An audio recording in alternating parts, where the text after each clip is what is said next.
Good evening, everyone. Welcome to the regular council meeting for February 27th, 2024. Call the regular council meeting to order at 7 o'clock. And just for information, Councillor Stende sends her regrets this evening. Starting with the land acknowledgement, Treaty 6, Blackfalds Town Council acknowledges that we are on Treaty 6 territory, a traditional meeting ground, gathering place, and traveling route to the Cree, Saulteaux, Blackfoot, Métis, Dene, and Nakota Sioux. We acknowledge all the many First Nations, Métis, and Inuit whose footsteps have marked these lands for centuries. Council had a chance to review the agendas. Any changes or additions from administration? Yes, Council, I would like to add item 8.3, environmental appeal under FOIP section 27.1, privileged information. 8.3. Council, any changes, errors, omissions?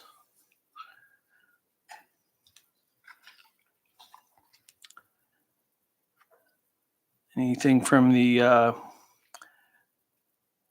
consent agenda that anyone would like to exempt?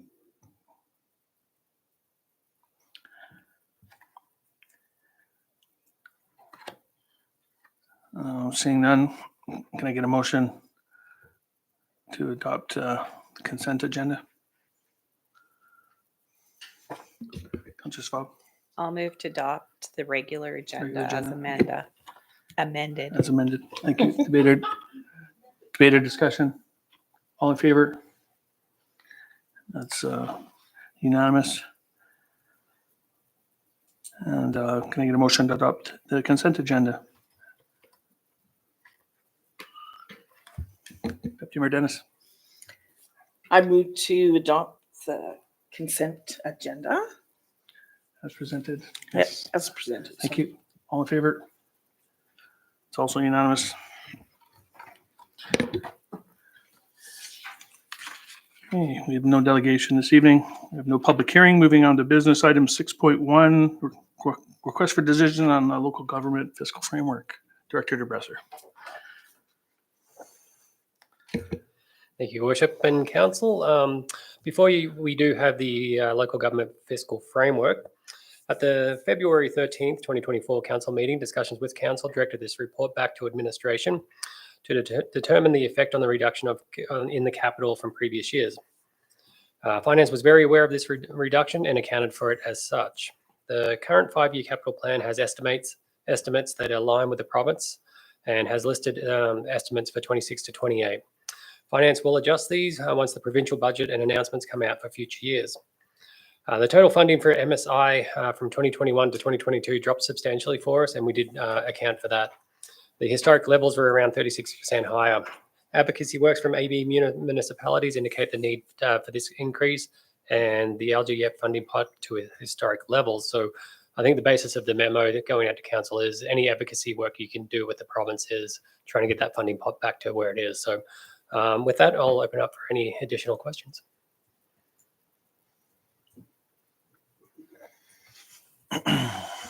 I see none. I guess this was something that I had raised. Just wanted to have the opportunity to find out whether or not this had any impact and what it was. And I appreciate that administration had looked at this prior.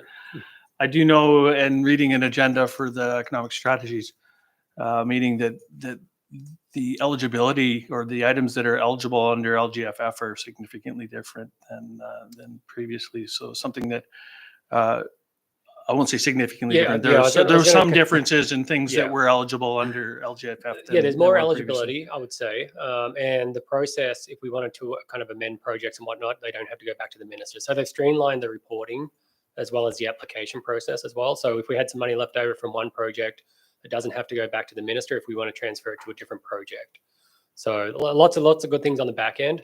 However, the funding pot is substantially less. So that's what the advocacy work here. But all in all, another thing to kind of add, 65% of the funding is based on population growth as well. So definitely doing census year over year or every second year will help get our numbers up and get a bigger chunk of that funding pot as well. So And I will say as well as a comment that Alberta municipalities is still advocating for increases in this funding. It's something, again, we meet again this week in order to look at how that approach will be for the 2024 advocacy year, and it is still one of the top priorities. So hopefully there'll be some traction with the provincial government. Let's cross our fingers that we get an announcement that there's an increase with the 2024 budget. So if there's no other question, then can I get a motion to accept this report as information? Councillor Sands. I'll move that council. Sorry. I'll move that council receives the local government fiscal framework report as information. Thank you. Debate or discussion? All in favor? That is unanimous. Thank you. And 6.2, the request for decision, the Neuron Mobility 2023 season in review. Yeah. Thank you, Council, again. So at the January 23rd meeting, we did present the season in review for Neuron Mobility, and a few questions did come out of that. The first question was how the local spending was calculated and what data did they have to back up these numbers?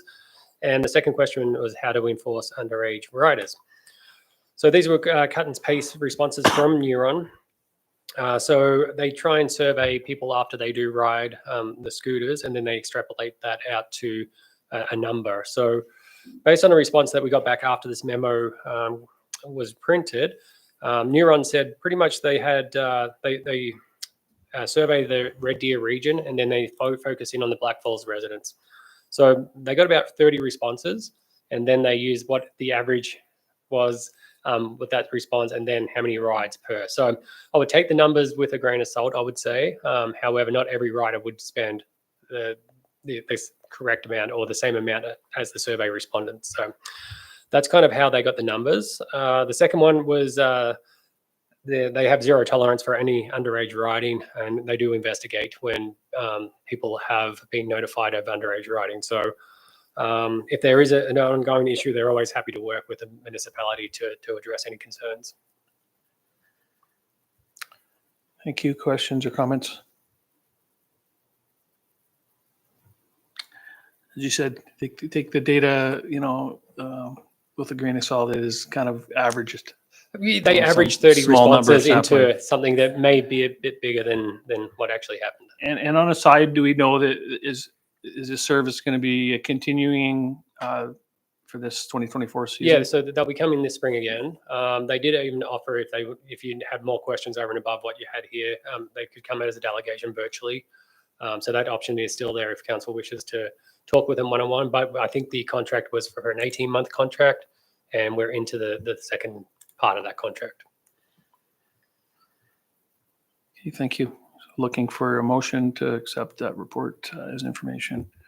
Councillor Pell. Thank you. Sorry, through the chair, just a quick note. Thank you for getting those answers. And based on those answers, I'm prepared to move that council receive the Neuron Mobility 2023 season review as information. Thank you. Further discussion. Yeah, I appreciate the wording. We're not responsible for the information. Thank you. Thanks. I call the question. All in favor? And that is unanimous. Item 6.3, Bylaw 1300.24, the Aspen Lakes West Area Structure Plan. Good evening, Mayor Hoover, members of council. The original Aspen Lakes West Area Structure Plan was approved by council in early 2015 to guide the future development and subdivision of the Aspen Lakes community in the northwest portion of the town.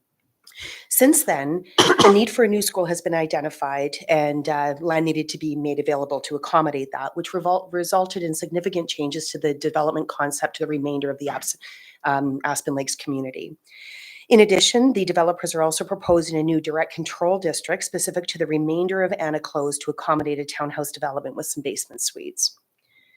The highlights of the proposed changes to the original area structure plan are illustrated in attachment 1.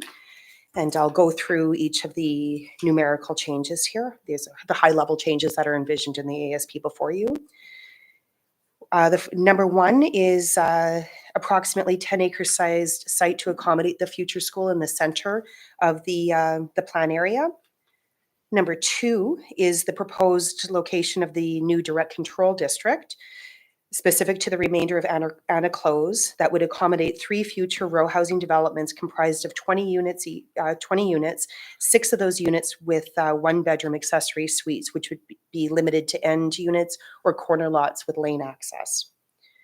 Number 3 on the diagram shows the shifting of the storm pond slightly to the north and reconfigured pond access.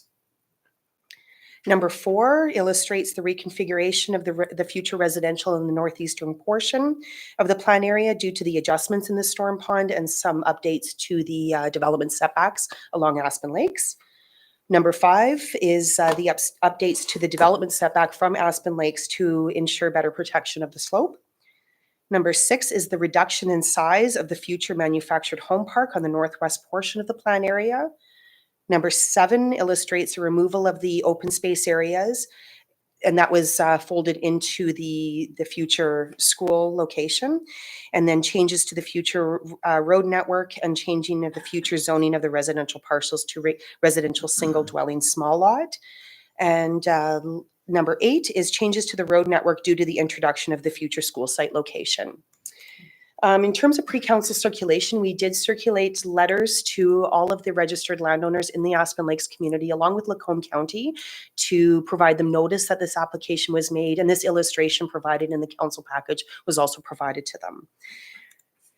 The original ASP, along with the proposed one, were also posted on the planning and development webpage of the town's website for viewing. All of the preliminary comments that we received are included in attachment 2 and summarized as follows. There are concerns about parking on Anna Close with the additional units, and concerns that Aspen Lake West residents will end up with more temporary construction access similar to the gravel portion of Vista Trail. The administrative recommendation before council is that council consider the following motions. That firstly, council give first reading to bylaw 1300.24 Aspen Lakes West Area Structure Plan. And secondly, upon giving first reading to bylaw 1300.24, that a public hearing date be set for March 26th, 2024 at 7 p.m. in council chambers. I'm happy to answer any questions you may have, and the consultant on behalf of the developer is here as well. So thank you. Questions or comment? Councillor Swab? With these additional accessory suites, how much parking is there? Is there going to be a garage in the front with parking, and how many parking stalls in the front and then in the back? Sure, that application, we get more into the details of the parking in the next amending bylaw that follows this one. Okay. But the idea is to have one parking stall for each of those accessory suites, as opposed to what we currently require, which is 2. The primary unit would still be expected to adhere to the land use bylaw requirements of the 2 off-street parking. Okay, thank you.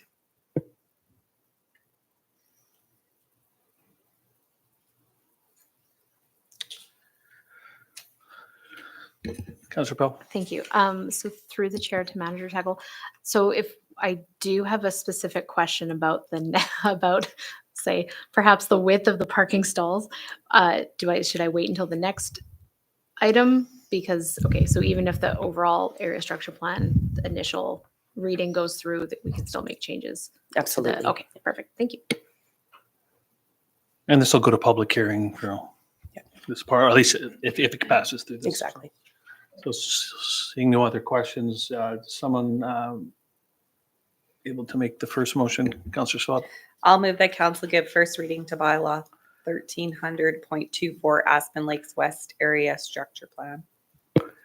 Thank you. Debate or discussion? All in favor? And that is carried unanimously. Looking for the second motion, moving us to public hearing date for March 26th. Councillor Coulter? I move that upon giving first reading of bylaw 1300.24, that council set a public hearing date for March 26, 2024 at 7 p.m. in council chambers. Thank you. Debate or discussion? All in favor? It's also unanimous. Thank you. Moving on to 6.4, request for decision on bylaw 1302.24, the Lakes West, Aspen Lakes West phasing redistricting. Thank you, Mayor Hooper. Bylaw 130224 proposes to amend our land use bylaw to bring a new direct control district number 4 specific to the remainder of Anaclose, redistrict the remainder of Anaclose to the DC4 district, redistrict the future school site to public facility district, and the remainder of the undeveloped portion of the Aspen Lakes West community to urban reserve district. The proposed redistricting is in line with the updates to the Aspen Lakes Area Structure Plan that is currently in the formal adoption process. The following subsections correspond with the amending bylaw included in Attachment 1. Amendments 2.1 and 2.2 propose to bring the new direct control district number 4 into the land use bylaw to accommodate a development that is currently prohibited under our land use bylaw, meaning row houses with accessory suites. The proposed DC4 district would allow for 3 row housing buildings comprised of 20 units, 6 of which are intended to have accessory suites limited to corner end units, as that provides more yard space for access and windows. As currently written, the land use bylaw does limit accessory suites to single detached dwellings, which cannot be varied due to the way that the definition is worded. The land use bylaw also allows accessory suites to be up to 2 bedrooms and requires 2 parking stalls to accommodate each suite. The proposed DC district proposes to limit accessory suites to 1 bedroom and 1 parking stall, and proposes to reduce the width of parking stall to 2.5 meters. Our current land use bylaw requires 2.7 meter parking width. The number of parking stalls required for 1 bedroom suite is consistent with what we're seeing in the cities of Red Deer and Lacombe in the town of Sylvan Lake. However, the proposed 2.5 meter width is narrower than those municipalities require. And those municipalities require between 2.75 and 2.6 meters in width. Administration did have concerns about the minimum parking stall width and requested that the DC4 district be amended to prohibit any variances to the parking stall width or required number of parking stalls. This amendment has been made to the DC4 district proposed under this bylaw. Therefore, if additional parking required and the stall width to accommodate an accessory suite cannot be achieved on the parcel, the Development Authority will refuse the application for an accessory suite. Section 2.4 of our land use bylaw provides specific regulations on the amendments to the land use bylaw to create a direct control district. This section states that DC districts shall only be used for purpose of providing for developments that require specific regulation unavailable in the land use districts, which administration believes this particular case meets that litmus test. Also of note is the entity empowered to propose. Also of note is the entity proposed to be empowered to render decisions on development applications in the DC4 district. The Municipal Government Act does allow council to be the development authority in DC districts unless it's otherwise subdelegated. The proposed district before you is proposing to subdelegate that to the development officer, who always has the opportunity to kick the application to the Municipal Planning Commission if they see fit. The pre-development consultation did not decipher between the Aspen Lakes West Area Structure Plan amendments and these land use bylaw amendments because the two are intrinsically related and it can be really confusing to separate those conversations. We did receive comments expressing concerns about the parking on Anaclose with the additional proposed units. The copies of those submissions are provided in Attachment 3 of this report. Okay, moving on to Amendment 2.3 is the actual redistricting of the remainder of Anaclose to that DC4 district. Aside from the accessory suites in the corner or end units, all of the other development standards will be the same as the current R2 district, which is, we have a townhouse development already on Anaclose, and that's been developed in accordance with the R2 district. Amendment 2.4 proposes to redistrict the future school site envisioned in the Aspen Lakes West amended ASP to the public facility district, which is consistent with all other schools we have in the town. The intention is for institutional uses such as schools. And Amendment number 5 proposes to redistrict the remainder of Aspen Lakes community to urban reserve, which is a holding district with limited development opportunities to preserve the land for eventual development in line with the governing ASP.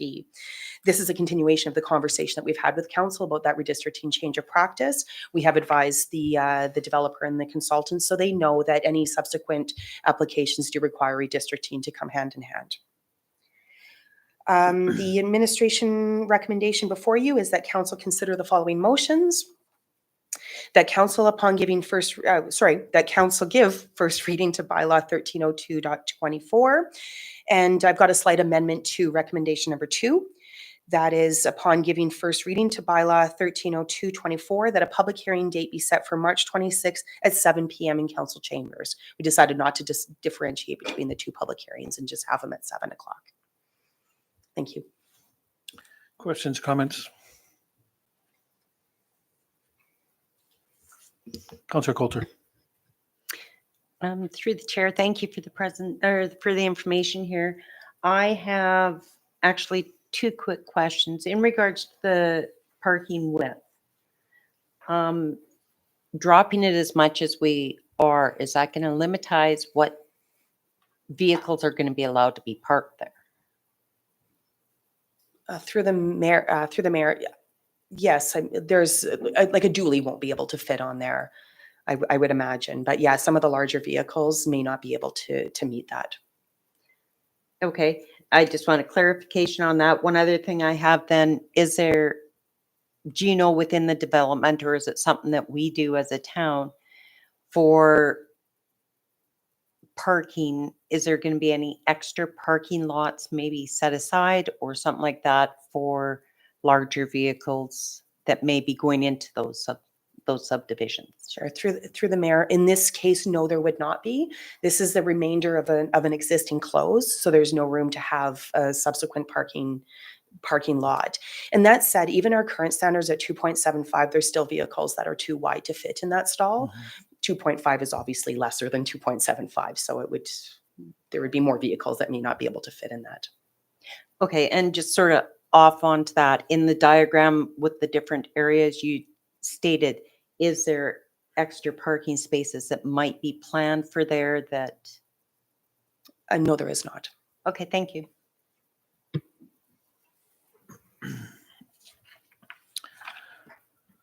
Councillor Pell. Thank you. So through the chair, so my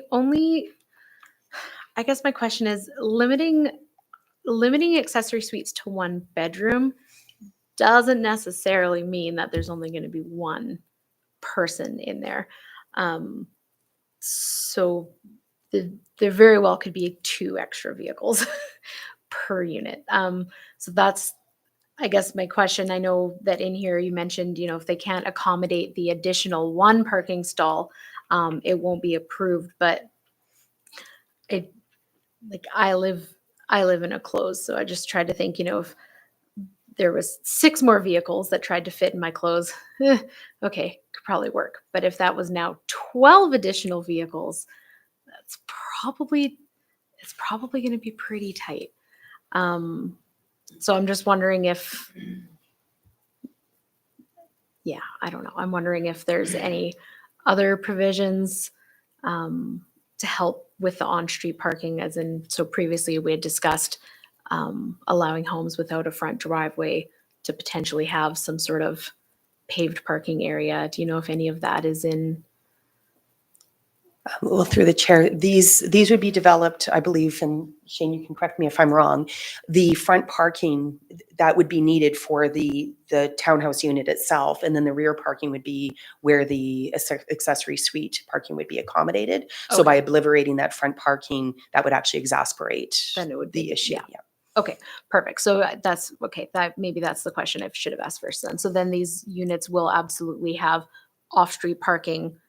And so these ones would have 3 stalls of off-street parking. That is correct. Okay, perfect. Well, that definitely answers my question. I'm just going to go through my notes to make sure I didn't have any other ones. Nope, that was it. Okay, thank you. Deputy Mayor Dennis. Just one concern about the parking, with it being so close to the school, if people decide that they're going to park over next to this, where the proposed school site is, that's going to interfere with school drop-off, buses, and whatnot in there too. If it overflows to the street next to the school, which is congested at school drop-off times, which we see that now at our schools. Thank you. Councillor Pell. Thank you, through the chair. I did have one more. It was just on a different page. My other question is just regarding the resident comment we received regarding temporary construction access. What's the town's response to that particular question? Thank you. Through the chair, that is part of the Valley Ridge development, which is outside of this one. So there isn't a way to go back to this developer and require them to pave that.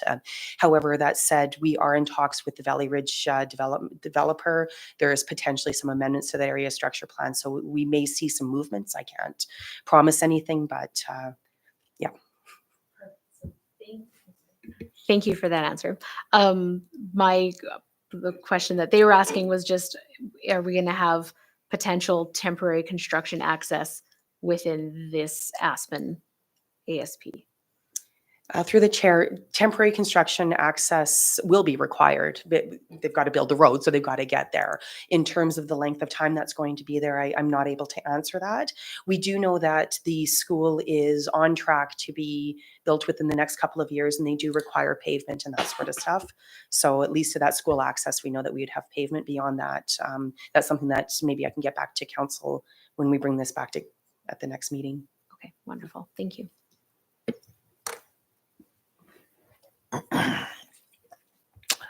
I think parking is always going to be the biggest question when it comes to these, especially in the close. I think Councillor Pell was pointing it out, having, she lives in one, and it's particularly challenging for street parking there. I'm sure that you guys have thought this over quite a lot.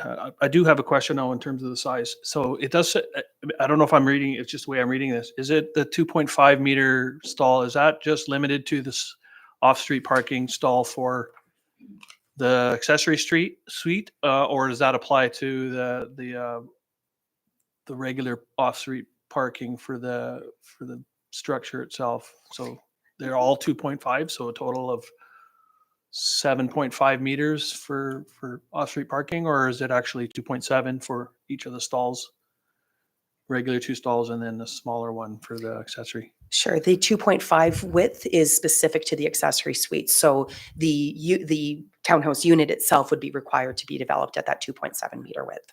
Okay. And I know those are two separate things. The size of the parking and the number of parking stalls, those things are definitely different issues for us to consider.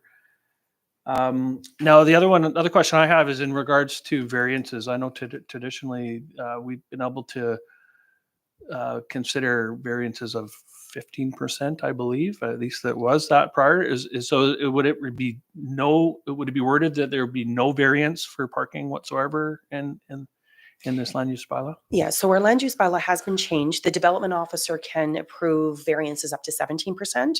And the Municipal Planning Commission, the way our variance section is written, has complete control to vary any of the regulations without any constraints on that.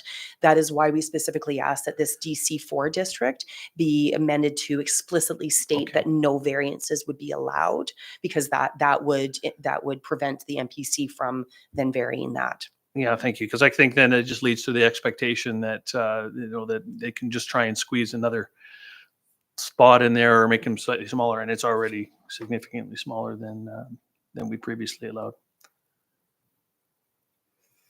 Other questions, comments before we consider a motion? Councillor Spot. I just have a comment about the parking, just like everybody else. The new school, proposed new school, if there is a school down there and there is no parking for the residents, they're going to be taking up some of those stalls. But because we're having a public hearing, this is where people can actually come out and voice their opinions and be heard. So I really hope that if anyone's listening or reads about the public hearing, that they'll come out, they have a time to come and speak with us. And I think that's the best way for us to go on further with this. So I appreciate it. Thank you. Yeah, thank you. I agree. It's always a balancing act to try and add additional housing, affordable housing in the community. And then the expectations of what people want for parking, and street parking is a contentious issue for any community. No other questions. We do have recommended motions.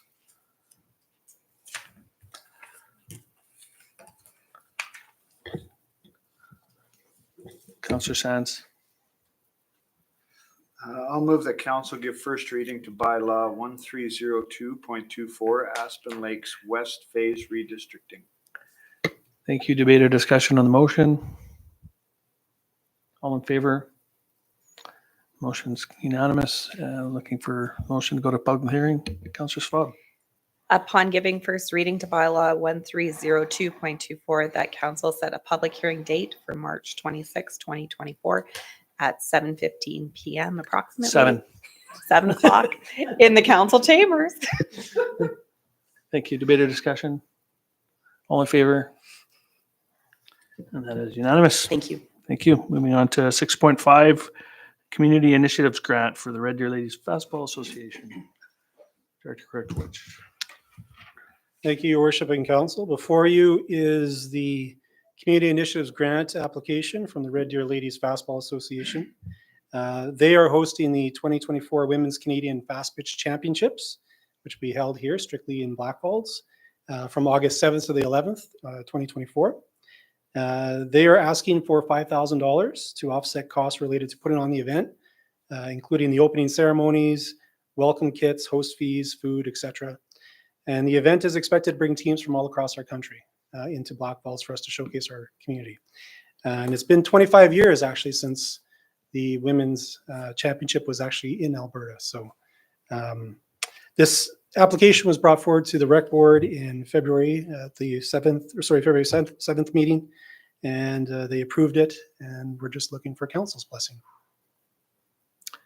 Thank you. Questions, comments? Deputy Mayor Dennis. I just wondered how many organizations outside of Blackfalds get this grant compared to our in-town. Typically, the grant goes to our in-town organizations. However, this event is strictly in town. And all the funding has to be spent for the event. Thank you. Councillor Pell. Thank you. Through the chair to Director Krekowicz, and apologies if this question had already been asked at the rec board meeting. Is the town donating the diamond rentals Yes. for this event already? Yes, we approved that at the November 14th council meeting. Right. So we're already donating the diamond rentals, and then do we have, and sorry, because I don't have it written down, what was the approximate cost of the? I believe the cost of the diamond rentals is $1,800. Okay. So that would be the in-kind donation. Okay. So still significantly less than the 5,000. Okay. Thank you for that.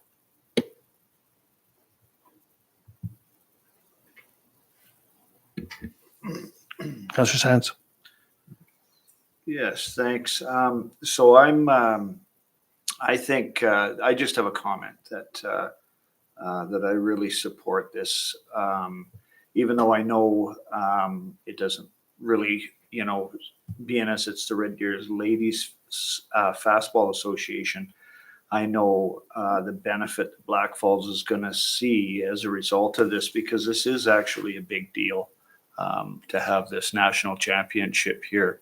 So I am in favor of this. Thank you.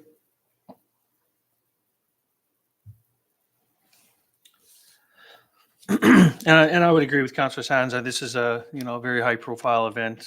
And comparing this to say the Junior A, the World Junior A, and it's even less, I think, in kind. Significantly less in kind, probably overall cost for us.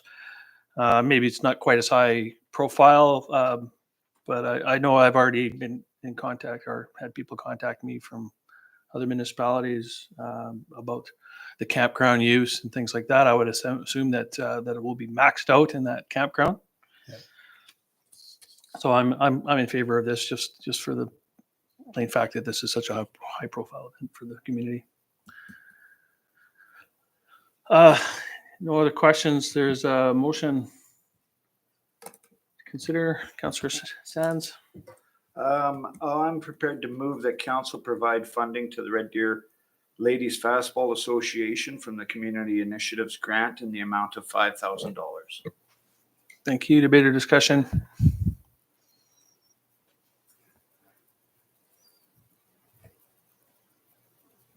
Good. I call the question. All in favor? All opposed? No. You're in favor. In favor, everyone hands again, just to make sure everyone's unanimous. Thank you. I was opposed. You were, okay, so one opposed.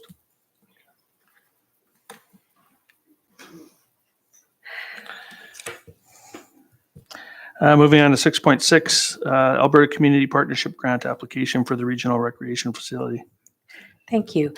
At the February 12th regular meeting of Council, Lacombe City Council unanimously agreed to refer the matter of a tri-party Alberta Community Partnership Grant application for a regional recreational facility to the IDP ICF Committee of the City of Lacombe, Lacombe County, and the Town of Blackfalds. The matter was tabled by Lacombe County at their meeting of February 22nd, 2024, so that a review of the current state of recreation in the county could be provided to council at a committee of the whole meeting in June. Administration for Lacombe County advised that they anticipate that the review will be provided to council by June.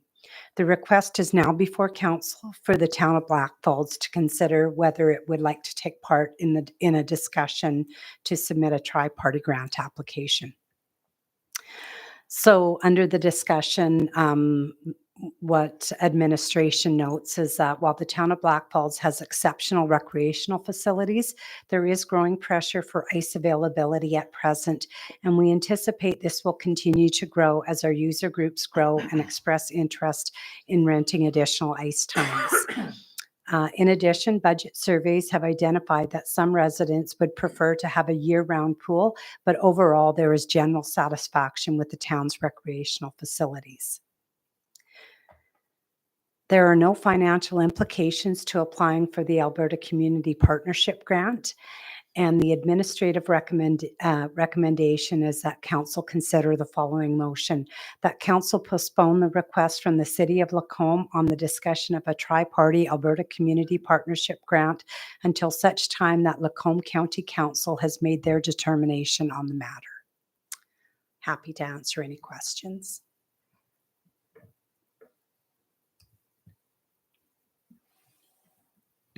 Councillor Appel. Thank you. Through the chair to CAO Isaac. So while I appreciate that we maybe wouldn't want to get too far ahead of ourselves until we hear from the county council, I feel like it may be, if it is something we're interested in, it might be a stronger, it would go through to the county council as a stronger bid if it had some sort of approval, or not approvals, but if we show interest from both the City of Lacombe and the Town of Blackfalds. So I understand why this would be the recommendation, but I don't know. Yeah, if it's something we want to move forward with, the county council might take a stronger look at it if they knew we were interested. Councillor Swab. So I've been thinking about this for a while now, and I know that we have a census going out soon, and we have census questions. Could we not put census questions on there that would help us get most information from our residents? Because it's usually 99% of our residents answer the census. Do people want an indoor pool? Do they want additional rec facilities? We've already paid for another ice surface. Is this something our residents want? Because if it's not, they would be the one that could kibosh this whole idea. I mean, it's a good idea, but we do have great facilities in our community. But our residents are the ones that we're going to be using their taxpayers' money. So to get benefit from our residents, that would be the quickest way to find out if we should go forward with this or not. Thank you. I'll turn this over to Director DeBresser for his input on that. Yeah, thank you for that question. Yeah, the census, we do try and get 99 to 100% of residents within Blackfalds. However, I do caution that we're doing a full census this year to begin with. It will have additional time, but if it's council's will to add the extra questions in there, we could. We're still at the stage of sorting out the logic of the website or the web page for residents to do that. But definitely, if council directs us to put the right questions in there, we could. Councillor Pell? Thank you. So my question's for Councillor Swab, because while I like the idea, obviously, of asking our residents that question, I think it makes more sense as a separate survey and not part of the census, because that's not the information that we're trying to gather from a census. And we start adding lots and lots and I'm saying this while realizing there's an email in my outbox right now with an additional census question on it. So when you get that later, I'm sorry. But I just think if we're going to ask, because that would be a really good idea to have a full survey with lots of different sort of recreation styles and like have that as its own really robust thing, but not connected to the census would be my preference. Your light's on, is it? Yeah, I haven't done for a while. Okay. Well, I don't know. It must have gone on when I hit so Deputy Mayor Tennis. I think the big question is, where is it going to be located? It says in there 10 minutes from Lacombe and 10 minutes from Blackfalds. Well, that must be west of the highway, or I'm not sure where it's going to go. And for community access, I think that's a big decision, because right now we have people that live on the east side that go over to the Abbey Center. They can hop on their bike and go. But some rural place, that's going to be a challenge. And if we're going to supply transportation, it's going to be north. Are we willing to spend a whole bunch of money on another Bolt bus? Like, there's a lot of issues, I think, that we have to. And if a family, hey, let's go swimming in a indoor swimming pool. Well, are you going to just go to a rural situation, or are you going to just go to Red Deer and make the day of it and go get your shopping that you need done and you're just to go into Red Deer? Because that's a 10-minute commute, 15-minute commute. Councillor Schwab? I was just getting back to Councillor Pell. Our surveys, we don't get enough. I know we'd get more out of that, and I know when we're doing the census, it takes a lot to go through, especially when there's a lot of questions. I think if there was another survey link with the census, I don't think people would go and do 2 surveys at once, but I would like to see the residents answer that question, even if it's just one question that they can expand on and give their opinions. I think it would be great and valuable information. That's all. That's just my thoughts.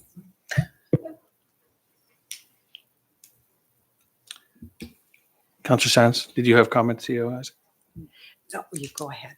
Oh, I was just going to say that although I agree with Councillor Schwab, I don't think that having it connected with the census is going to be the way to get the public engagement that we're looking for, because this is a very big deal, and ultimately the residents of Blackfalds are the ones that should be letting us know how they feel about it. So I think any other public engagement should be thought about. But yeah, with the census, I know I hate filling them out too. I'll be honest, I'm the same way. If I see a link to a survey, chances are no, I'm not going to, because there's a baseball game on or something like that, right? So it's like, I think they should be separate. But I think considering how big of a deal this could potentially be, that all avenues of public engagement should be looked at. What that looks like, I don't know, but I think we should really think about that.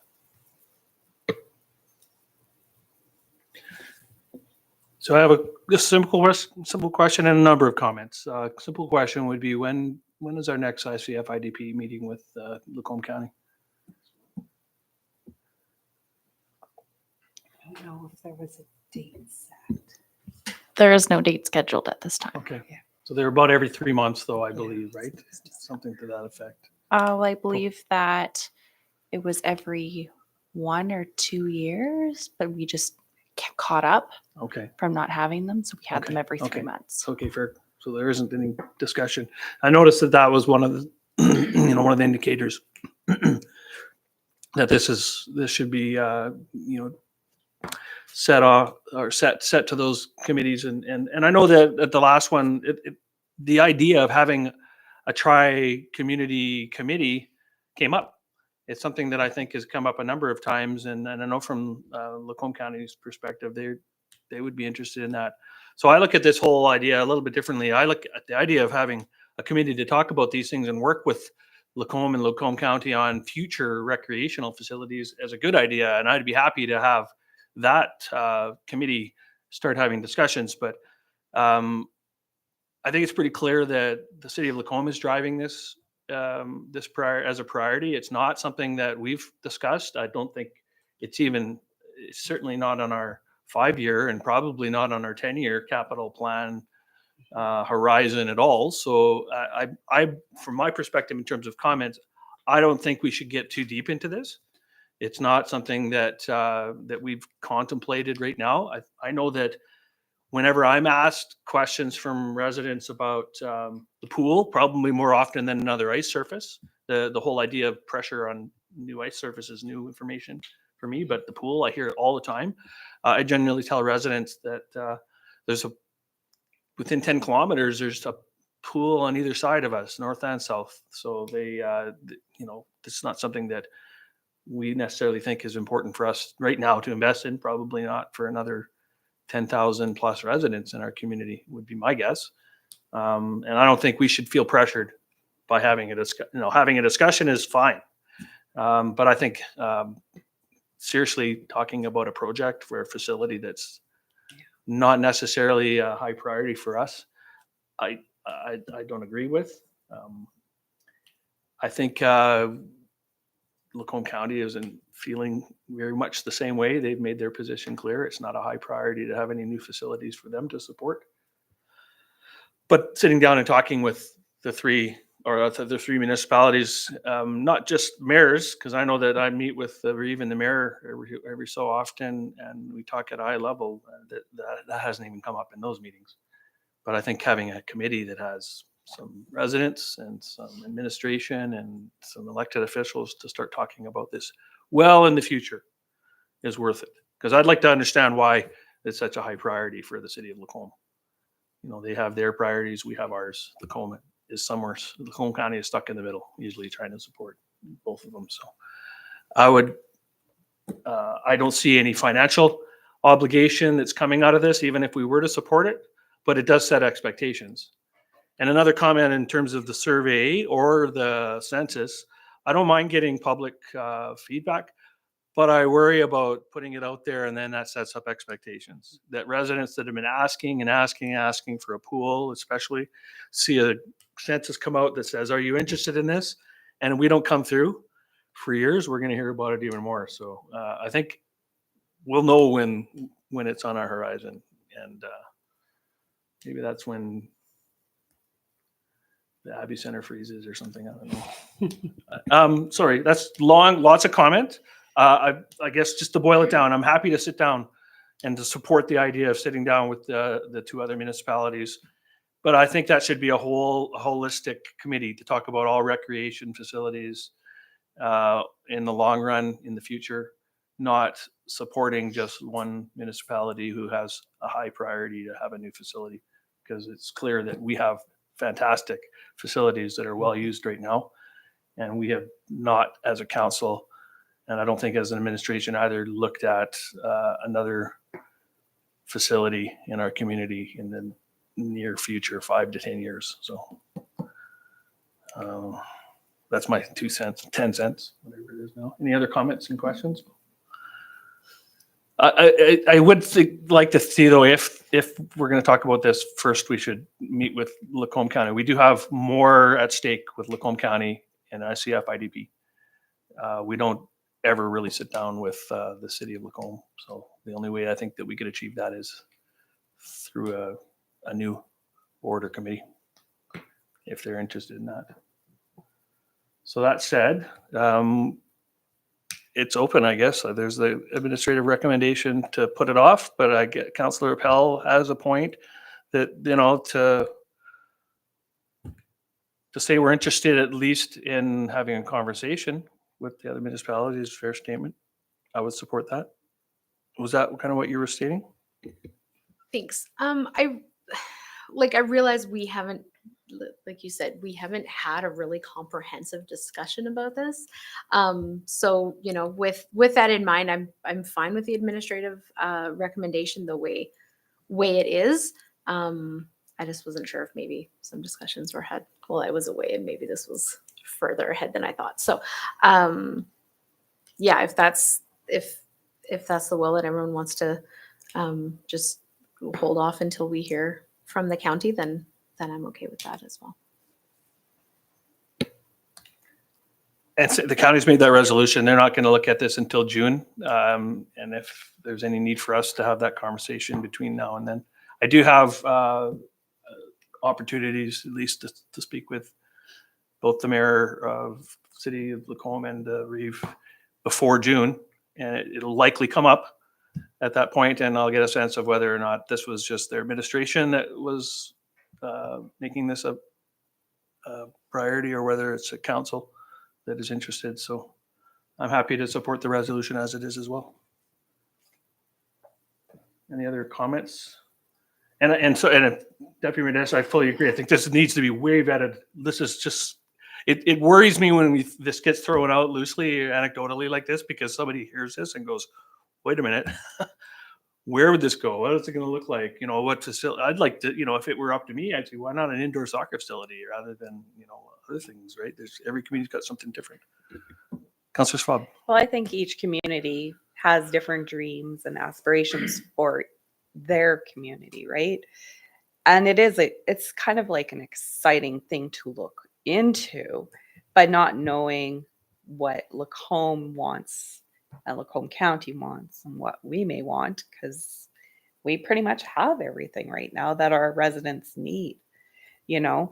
But I do support the administrative recommendation. I also think that if Lacombe County is not meeting until June, if our residents have some strong opinions, they should really reach out to us and let us know what they want, because again, this is their money. And we want to make sure that we're doing what we can for our residents. And if they are satisfied with what we have now, maybe in the future, this is a good idea. But not knowing what it's all encompassing, I guess. Yeah. It's hard to make a decision off of just what we have right now. So the administrative recommendation would be what I would go with too. And as I suggested, I think this is driven by one of these other municipalities. I did appreciate Deputy Mayor Dennis made a comment that I hadn't even thought of. I would love to see a conversation come up about Bolt or public transportation with the city of Lacombe. And again, if they have a need to access newer recreation facilities, we certainly have them. And it's probably in the long run a more cost-effective way for their residents is to, let's talk about a partnership again with public transportation before we talk about planting something in the middle. That might be a worthy conversation in my mind. So, something I hadn't thought of, so thank you for that. Okay, so that said, we do have the administrative recommendation to consider.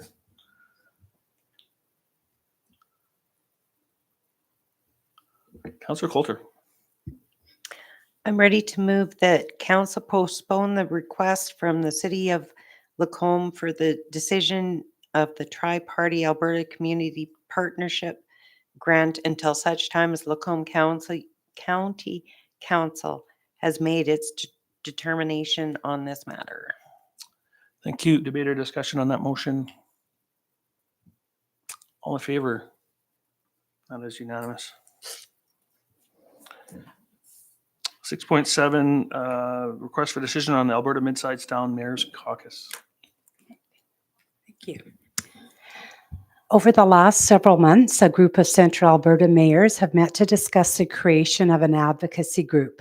This group is called the Alberta Mid-Sized Towns Mayors Caucus. This group is modeled after the Mid-Sized Cities Caucus, which has had significant success in lobbying efforts.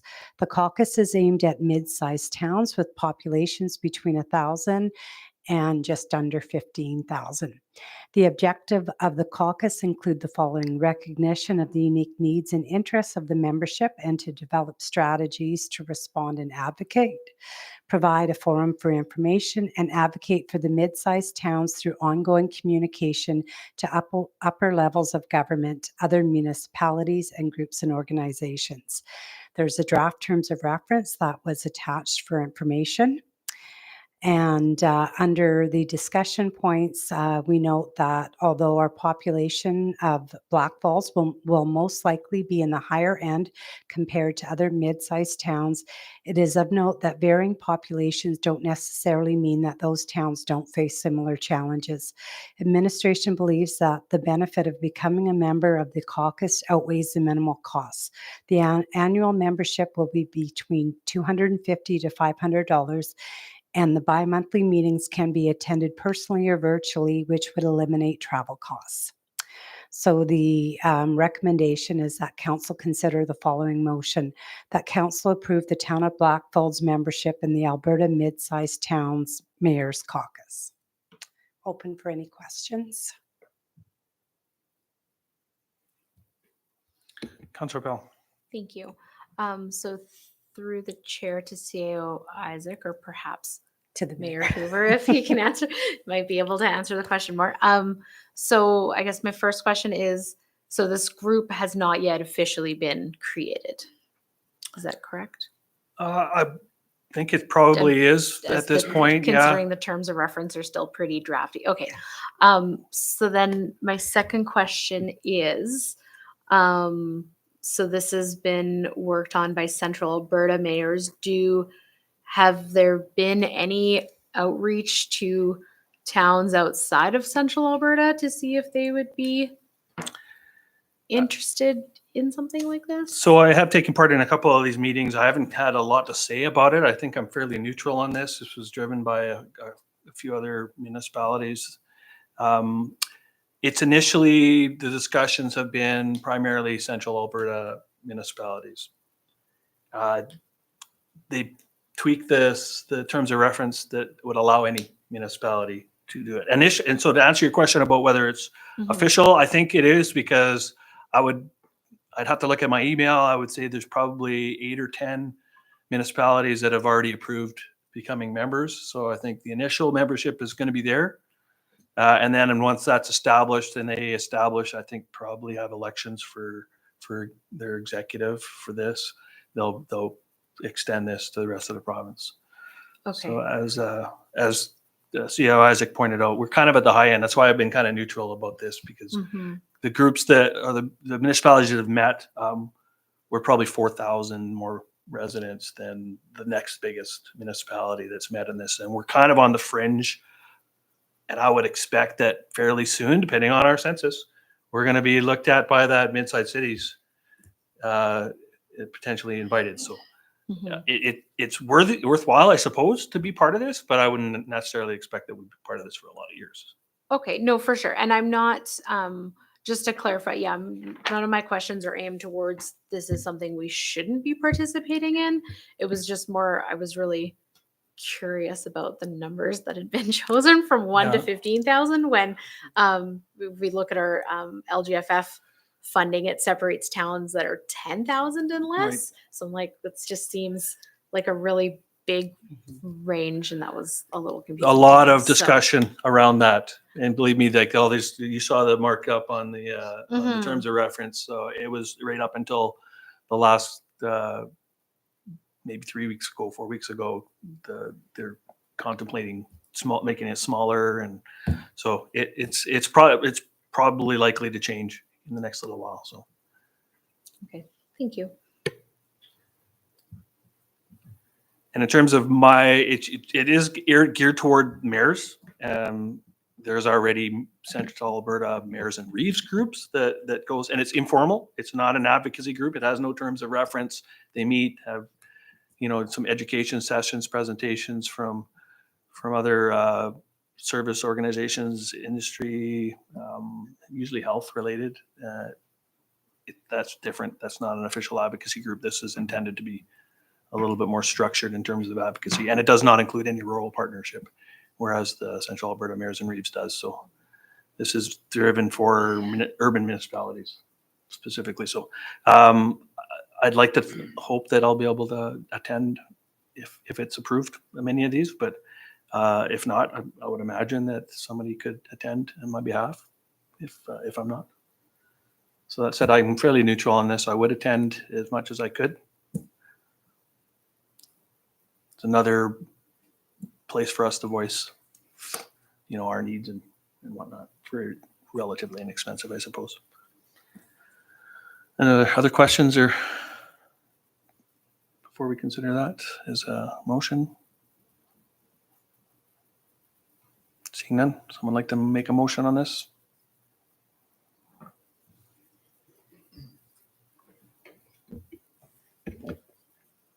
She beat me. Councillor Schwab. I'll move that council approve the town of Blackfalds membership in the Alberta Mid-Sized Towns Mayor's Caucus. Thank you. Debate or discussion? All in favor? That's unanimous. Thank you.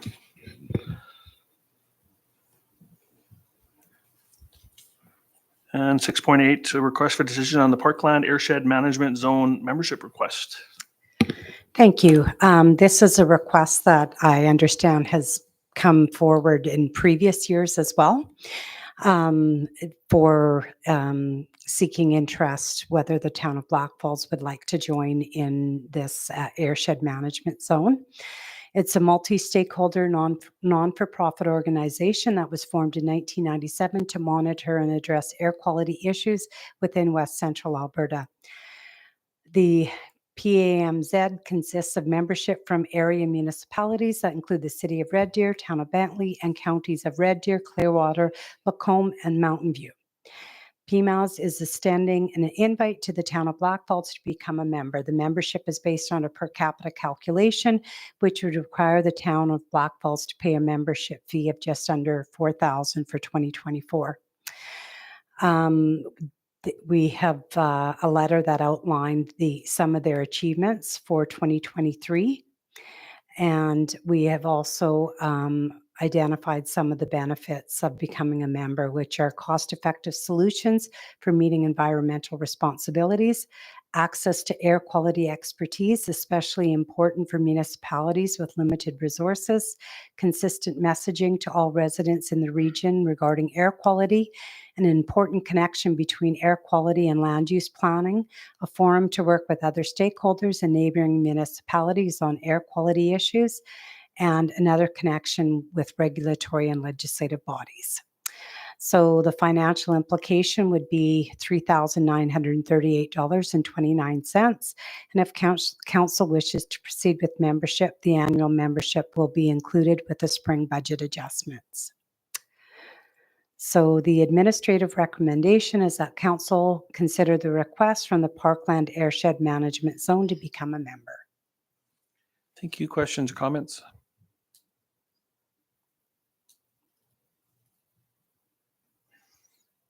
I know this has come a couple of times, I think, not to this particular council, but it did come to the previous council, and we were a little unsure what the benefits would be with it. So actually, I appreciate that this highlighted a little bit more specifically how this can benefit.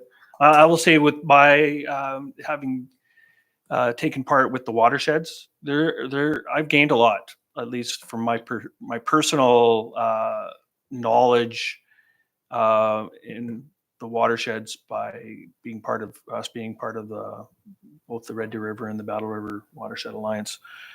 The level of expertise that comes from the collective, groups being part of that is well beyond, I think, what we could do on our own. So for the cost, even just for educational opportunities and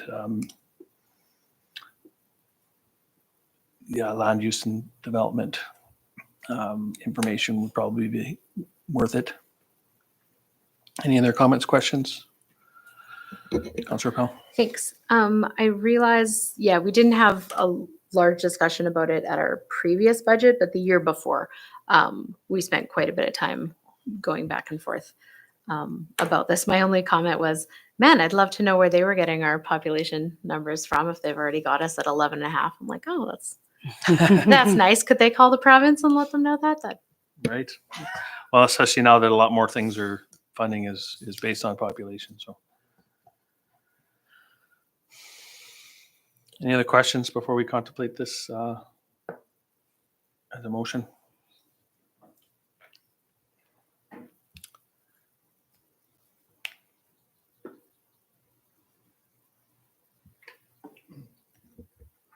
Councillor Sands. Thank you. So reading through this and stuff, I like the idea. And like Mayor Hoover says, there's a great benefit in educating also, but I don't actually see a benefit of $4,000 to the residents of Blackfalds with this. So I'm not in favor of this. Councillor Svab. I'm just wondering, it's part of the environmental stewardship strategy. Would administration be able to bring that back on why it's part of the environmental stewardship strategy so we can make a better decision on if this is something we should do or not? Yes, it was a recommendation to become a member. Yes, I could have Laura speak to that. Would you guys be willing to do that? Well, if you want to make that motion to refer this back to administration, and they can bring it back at hopefully the standing committee or something. Sure. Do they have a timeline on when they want this membership? No. Okay. So is there anything that you're aware of that we lose out on as a benefit for 2024 if we don't make this decision imminently? Okay. So that would be my thought, is to make a recommendation to refer this back, if you're okay with that. I'm okay with that. Yeah. Okay. Motion is to refer back to administration to bring back at standing committee too soon? We will try. If not, we'll bring it back to the April standing committee, because we have quite a bit on the March standing committee already. Okay. Yeah. So then we'll maybe we don't make it specific on when it's coming back, just refer back to administration. Yeah. Okay. All in favor? Thank you. And 6.9, request for decision on the Treaty 6 land acknowledgement review. Okay. On August 10th, Council approved a motion to amend the Council Procedural Bylaw. August 10th, 2021. Council approved a motion to amend the Council Procedural Bylaw to include a Treaty 6 land acknowledgement. In a notice of motion that was prepared by Councillor Standay, it identified that Council had discussions following a presentation on reconciliation from Lloyd Desjardins, Manager of Indigenous Student Services at Red Deer College, about beginning each meeting of Council with a thoughtful land acknowledgement. The land acknowledgement that is currently in place, Council is aware of that, is Blackfalds Town Council acknowledges that we are on Treaty 6 territory, a traditional meeting ground, gathering place, and traveling route to the Cree, Saulteaux, Blackfoot, Métis, Dene, and Nakota Sioux. We acknowledge all the many First Nations, Métis, and Inuit whose footsteps have marked these lands for centuries. Recently, there has been inquiries from patrons asking if the town of Blackfalds would put up signs within the various facilities with the Treaty 6 land acknowledgement. Administration believes that this would be appropriate action, and upon initial discussion with Council, it was identified that it would be timely to have a review of the current Treaty 6 land acknowledgement to include consultation and engagement with local Indigenous elders and representatives. Administration has contacted Ray St. Dennis from Sampson Cree Nation to inquire about their interest in working with the town of Blackfalds on the Treaty 6 land acknowledgement. Ms. St. Dennis responded with her interest and that she would reach out to another representative who she felt would be of value to the process. Administration can work directly with the representatives and bring forward recommendations to council, or alternatively, council could establish an ad hoc working group consisting of council members, representatives of Sampson, Cree Nation, and administration. If council wishes the latter, as per the council procedure bylaw, a terms of reference would need to be developed and approved for the working group. There'd be no financial implications to the establishment of an ad hoc working group. And the administration is that council consider the following motion, that council direct administration to draft up the terms of reference for the Treaty 6 Land Acknowledgement Review Ad Hoc Working Group and to bring it back to the next regular meeting of council to consider for consideration and subsequent establishment of an ad hoc working group. Thank you. Questions? Comment?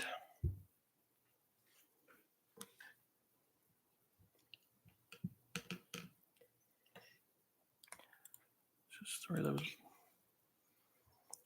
just trying to find something in my email from previous.